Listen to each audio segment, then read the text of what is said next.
Hello everyone. So our today's topic is amyloidosis. Okay. So first of all, what is amyloidosis? So amyloidosis is a condition which is associated with inherited and inflammatory disorder in which there is extracellular deposits of fibrillar protein, rather we can also call it as abnormal protein, which leads to tissue damage and functional compromise. Okay. तो basically amyloidosis में क्या होता है कि it is an inherited और any inflammatory condition, मतलब कोई भी अगर क्रोनिक इन्फ्लामेशन होगा तो this chronic inflammatory condition may lead to amyloidosis. Okay, so it is basically an inherited और inflammatory condition which leads to accumulation of abnormal protein. अब ये एबनॉर्मल प्रोटीन मतलब कि कोई मिसफोल्डेड प्रोटीन होगा. ठीक है, तो there is accumulation of this misfolded protein and accumulation is where there is extracellular accumulation. Okay, तो which leads to tissue damage and functional compromise. Okay, and what is this fibrillar protein? So they are basically aggregation of misfolded protein and there is alteration in is secondary structure. देखो प्रोटीन में क्या होता है, there is primary structure, there is secondary structure and there is tertiary structure. Okay, तो ये ऐसे protein है जिसके सेकेंडरी स्ट्रक्चर में there is alteration. Okay, so it imparts it an insoluble form, मतलब कि जो नॉर्मल प्रोटीन होगा which is in the soluble form, but this abnormal और misfolded protein are insoluble forms. Okay, now हाँ, so this is normal protein and this is one second.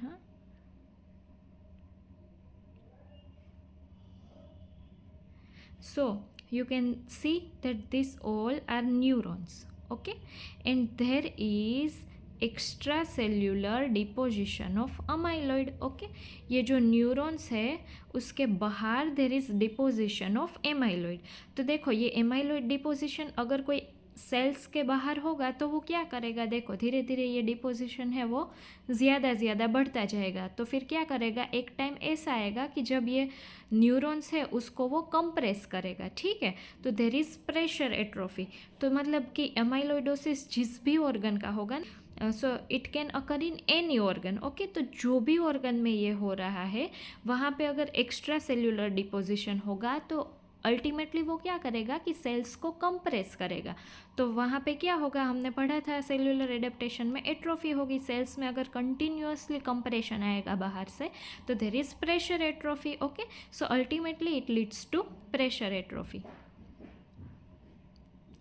Now what is the physical nature of amyloid, what is the chemical nature of amyloid. Okay, तो देखो physical nature में there is to appearance, मतलब कि electron microscopy में कैसा दिखेगा और x ray crystallography और इंफ्रारेड माइक्रोस्कोपी में कैसा दिखेगा. तो on electron microscopy they are non branching fibrils with the diameter of 7.5 to 10 nanometer. Okay, and on X-ray crystallography there is cross beta pleated sheets. These both are MCQ. Okay, so you have to remember that. So you can see here that these are non branching fibers. Okay, उसका diameter क्या होगा, 7.5 to 10 nanometer. Okay, and देखो you can see that this is electron micrographic picture. Okay, and this is Congo red staining. Now chemical nature of amyloid.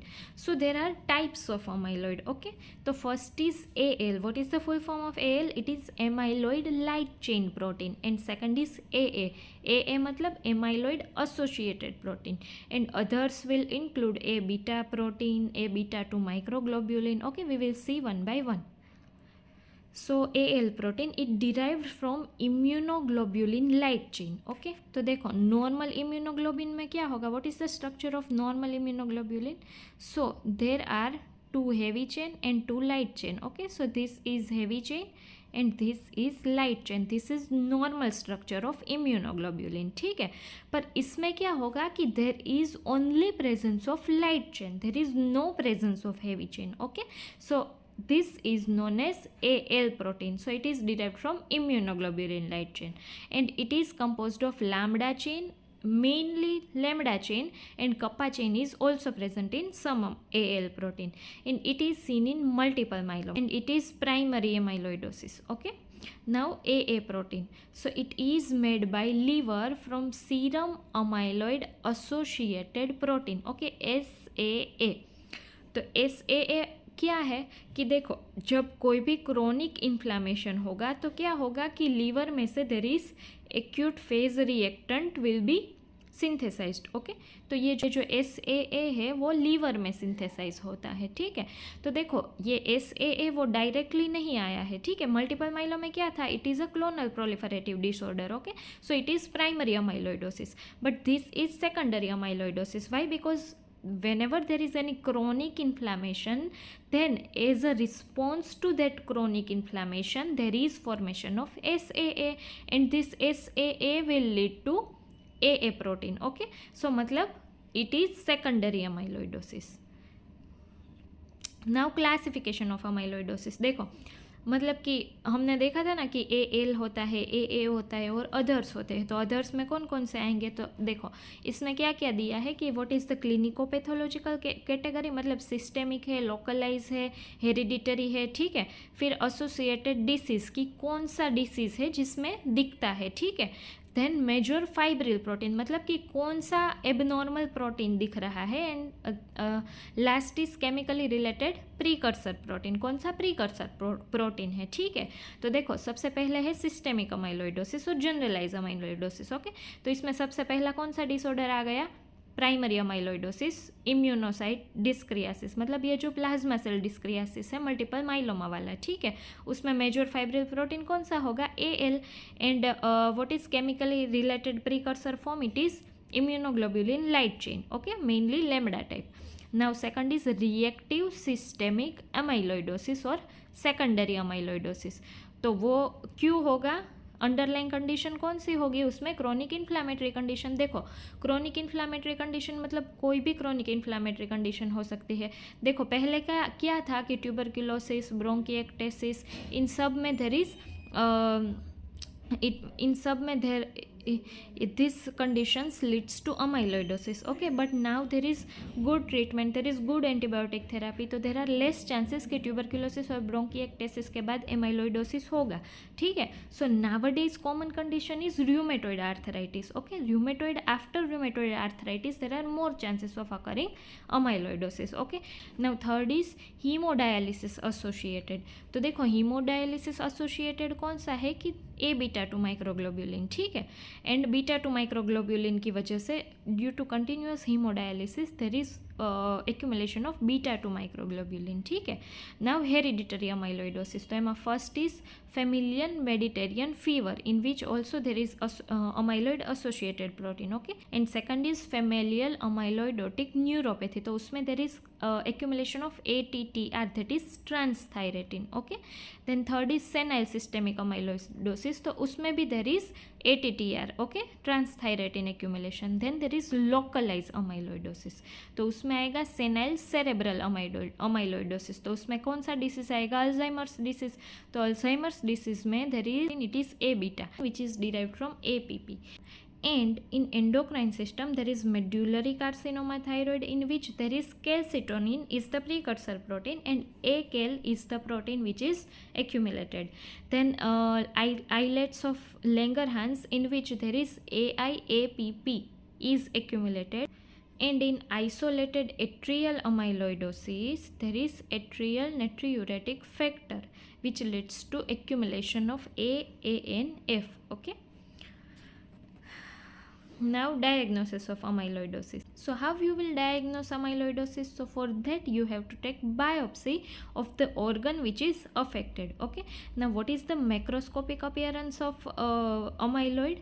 So organ become larger and tissue appear grey white with waxy form consistency. Okay, तो देखो इसमें mainly हो क्या रहा है कि amyloid deposition हो रहा है. ठीक है, देखो suppose this is any organ. Okay, ये कोई ऑर्गन है, उसमें ये सेल्स है. तो यहाँ पे इसकी डेफिनेशन ही क्या थी कि extra cellular deposition of fibrillar protein. Okay, तो ये जो सेल्स है उसके बाहर देर is deposition of fibrillar protein. तो क्या होगा कि ये जो ऑर्गन है उसकी साइज बढ़ जाएगी क्योंकि उसमें तो डिपोजिशन हो रहा है एमाइलॉइड का। ठीक है, तो मेनली देर इज क्या होगा कि organ become larger and there is organ become larger and tissue appears grey white with waxy consistency. now what is microscopic appearance? तो देखो अमाइलॉइड है ना वो सारे स्टेन में अलग अलग दिखेगा, मतलब H&E स्टेन में भी अलग दिखेगा, कॉन्गो रेड स्टेन में भी अलग दिखेगा, पोलराइज माइक्रोस्कोपी में भी अलग दिखेगा। ठीक है, और मेनली क्या है कि अमाइलॉइड कहाँ पे डिपोजिट हो रहा है? It is mainly in between the cell, in the basement membrane. Okay, and then slowly वो क्या करेगा कि सेल्स को एनक्रोच करेगा and then it will destroy the cell. Now what is the staining characteristic of amyloid? तो देखो हम लोगों को ना 3 मेनली याद रखना है। H&E में कैसा दिखता है, कॉन्गो रेड में कैसा दिखता है और इम्यूनोहिस्टोकेमिस्ट्री में रिएक्टिव कैसे आता है। ठीक है, तो देखो H&E में पिंक हाईलाइन होमोजिनस मटेरियल जैसा दिखेगा आप लोगों को। ठीक है, फिर उसके लिए स्पेशल स्टेन कौन सा करना है? Congo red. देखो कॉन्गो रेड है ना वो बहुत इंपॉर्टेंट है, वो याद रखना है। What is the special stain for amyloidosis? तो this is Congo red stain. Okay, तो देखो लाइट माइक्रोस्कोपी में तो कॉन्गो रेड कैसा दिखेगा? पिंक रेड कलर का दिखेगा। ठीक है, पर अगर तुम उसको पोलराइज्ड लाइट के नीचे देखोगे तो there is apple green bye references. Okay, we will see it in the figure later. okay, in immunohistochemistry तो देखो immunohistochemistry में क्या होगा? if we want to diagnose amyloid light chain then we have to put anti-AL as antibody. Okay, तो देखो immunohistochemistry में antibody जो fibril protein के अगेंस्ट होगी वो पॉजिटिव आएगी। ठीक है, सो मेनली इसमें क्या याद रखना है? Congo red. Then Congo red is the most specific for amyloid. Okay, देखो इसमें कहाँ पे दिख रहा है? देखो ये जो रेड कलर का है ना, ये वेसल के अराउंड जो है ये सारा जो रेड कलर का है, this all is Congo red positive. Okay, so this is Congo red stain on light microscopy. अभी देखो पोलराइज्ड माइक्रोस्कोपी में क्या होगा कि देखो ये सब तुमको जो ये ना यहाँ पे ब्लू दिख रहा है, बट वो पोलराइज माइक्रोस्कोपी में सारा वो एप्पल ग्रीन बाय रेफरेंसेस मतलब कि ग्रीन कलर का दिखेगा। ठीक है, so this is all in polarised microscopy. और देखो यहाँ पे क्या है कि यहाँ पे ये ग्लोमेरुलाई का सेक्शन है। ठीक है, किडनी का सेक्शन है, तो यहाँ पे क्या है कि ये सब आपको जो दिख रहा है ना pink highline material, this all is amyloid. Okay, so you can appreciate it. तो देखो अमाइलॉइडोसिस है ना वो कोई भी ऑर्गन में हो सकता है। ठीक है, तो देखो अगर किडनी इन्वॉल्व होगी तो क्या होगा? तो first it is the most common and most serious form of organ involvement. ठीक है, अगर किडनी इन्वॉल्व हुई है तो इट मोस्ट सीरियस। ओके, अभी ग्रोसली किडनी कैसी दिखेगी?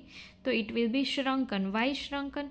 देखो क्योंकि क्या होगा कि इसमें वास्क्यूलर जो उसमें किडनी की जो वेसल्स होगी उसमें there is deposition of amyloid. Okay, तो देखो अगर वेसल में अमाइलॉइड का डिपोजिशन हो जाएगा तो उसकी वजह से क्या होगा कि किडनी को जो भी ब्लड सप्लाई कर रही है वो सप्लाई अच्छे से नहीं होगा, तो there is ischemia of kidney, so there is shrunken kidney. Okay, and microscopically what is the earliest sign? So earliest change is thickening of glomerular basement membrane. Okay, and primarily deposition is in the glomeruli, but it also involve interstitial peritubular tissues as well as arteries and arterioles. Okay, now how you will know that kidney is affected by amyloidosis?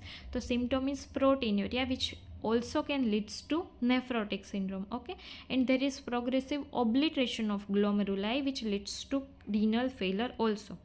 Now if there is involvement of spleen then grossly there is marked to moderate splenomegaly. ठीक है, and microscopically देखो ये भी MCQ में है, ये भी तुम लोगों को याद रखना है कि माइक्रोस्कोपिकली देर इज 2 पैटर्न, सागोस्प्लीन और लार्डोशियस स्प्लीन। तो देखो सागोस्प्लीन में क्या होता है कि देखो स्प्लीन में क्या होता है कि there is white pulp and there is red pulp. तो वाइट पल्प मतलब there is splenic follicles. Okay, and red pulp मतलब splenic sinusoids and connective tissue frameworks. तो whenever there is amyloid deposition into the splenic follicles then it is known as sago spleen. Okay, sago मतलब गुजराती में हम साबुदाना बोलते हैं ना, that is सागोस्प्लीन। Okay, जैसे कि ये स्प्लीन है, ठीक है, तो उसमें ऐसे डॉट डॉट वाइट कलर के डॉट डॉट बन जाएंगे, ठीक है। सो देर इज़ सागोस्प्लीन एंड लार्डोशियस स्प्लीन, मतलब कि देखो ये जो सारा स्प्लीन है ना, कि there is amyloid deposition into the red pulp. तो रेड पल्प मतलब कि जो स्प्लेनिक फॉलिकल्स थे उसके अलावा वाला स्प्लीन। तो फिर ये ऐसे ऐसे अगर इन्वॉल्वमेंट होगा तो there is large map like area is seen in the lardaceous spleen. देखो यहाँ पे क्या है कि this is normal spleen, okay. देखो यहाँ पे you can compare it with sabudana, okay. There is white follicles, there is splenic follicles which are involved, okay, and there is large map like area is formed. This is known as Lardosius spleen. So if anyone ask in your exam that what is Sago spleen, what is Lardosius spleen, तो क्या याद रखना है कि जब amyloidosis of spleen होता है उसमें अगर स्प्लेनिक फॉलिकल्स इन्वॉल्व हो गए, अगर वाइट पल्प इन्वॉल्व होगा तो there is sago spleen, and if there is involvement of red pulp then there is lardaceous spleen, okay. Now what is if there is involvement of liver, then liver grossly there is moderate to marked hepatomegaly, okay, and microscopically it will first involve space of DC and then progressively encroaches the hepatic parenchymal cells and sinusoids, okay। but देखो इसमें क्या होगा कि hepatic function will be usually normal, okay, even extensive involvement होगा तब भी there is no any symptoms, okay। and in heart तो grossly heart क्या होगा कि there is enlarged and firm heart, okay, and microscopically there is sub endocardial deposition of amyloid। तो उसकी वजह से क्या होगा कि जो कंडक्शन सिस्टम ऑफ हार्ट है वो अफेक्ट होगी, ठीक है। Now what are the clinical features, तो देखो क्लिनिकल फीचर्स में क्या है कि जो ऑर्गन इन्वॉल्व हो रहा है उसके हिसाब से क्लिनिकल फीचर्स आएंगे, ठीक है। और देखो sometimes there is no any clinical features, मतलब कि एक्सीडेंटल फाइंडिंग्स होता है, ठीक है। तो सिम्टम्स यूजुअली नॉन स्पेसिफिक हो गए like fatigue, weakness, light headedness, syncope, okay. But जब रीनल इन्वॉल्वमेंट होगा, कार्डियक इन्वॉल्वमेंट होगा या तो अगर जीआई इन्वॉल्वमेंट होगा then there is specific symptoms. तो देखो अगर रीनल इन्वॉल्वमेंट होगा तो क्या होगा, हमने देखा अभी कि renal is the most serious form, okay, most common and most serious form. तो अगर रीनल इन्वॉल्वमेंट होगा तो there is nephrotic syndrome, proteinuria, and if there is extensive involvement of glomeruli then also there could be renal failure, okay, so it is most serious form। Now second is cardiac involvement. तो देखो cardiac involvement में हमने क्या देखा अभी कि जो conduction system है वो डैमेज हो रही है, तो mainly there is arrhythmia, okay, arrhythmia होगा, congestive heart failure, and it also leads to restrictive cardiac myopathy, okay. And in GI system, तो देखो जीआई सिस्टम सबसे पहले कहाँ से चालू होगी, तो देखो हम माउथ से चालू करते हैं, तो उसमें क्या होता है, टंग होती है, ठीक है। तो in tongue if there is deposition of amyloid then there can be macroglossia. तो देखो मैक्रोग्लोसिया की वजह से क्या होगा, and there could be any problem in speech also, and there is problem in swallowing also, ठीक है।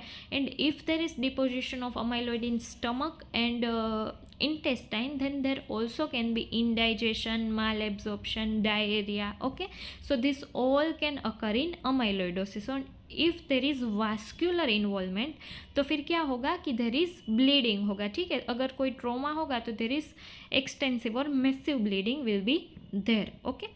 तो देखो हो गया, ये सारा वही लिखा है, ठीक है, जो मैंने अभी बोला। And GI could be asymptomatic too, okay। Now this is the figure in which all the symptoms are enumerated, okay। So first is macroglossia, then cerebral hemorrhage और stroke can be occur। क्यों क्या होता है कि देखो अगर कोई vessel में वो एमाइलॉइड डिपॉजिट हो जाएगा तो वो वेसल जिस भी ऑर्गन को सप्लाई कर रही है उसका ब्लड सप्लाई बंद हो जाएगा, तो उसका इस्चेमिया हो जाएगा, और इस्चेमिया हो जाएगा तो फिर देखो अगर सेरेब्रल इस्चेमिया हो जाएगा तो there will be stroke, okay. Now in heart there is heart failure, there is arrhythmia, there is conduction abnormality, syncope, hypotension, then hyposplenism, then amyloid polyneuropathy, then proteinuria, then easy bruises and nail dystrophy, then if there is involvement of intestine, okay, then anorexia, weight loss, dysmotility, malabsorption, bleeding, then hepatomegaly if liver is involved, then dyspnea is if respiratory failure, then carpal tunnel syndrome. तो देखो carpel tunnel syndrome के किस में होता है, हमने देखा ना कि जो हीमोडायलिसिस वाले पेशेंट है उसमें क्या होता है कि there is deposition of a beta two microglobulin, ठीक है।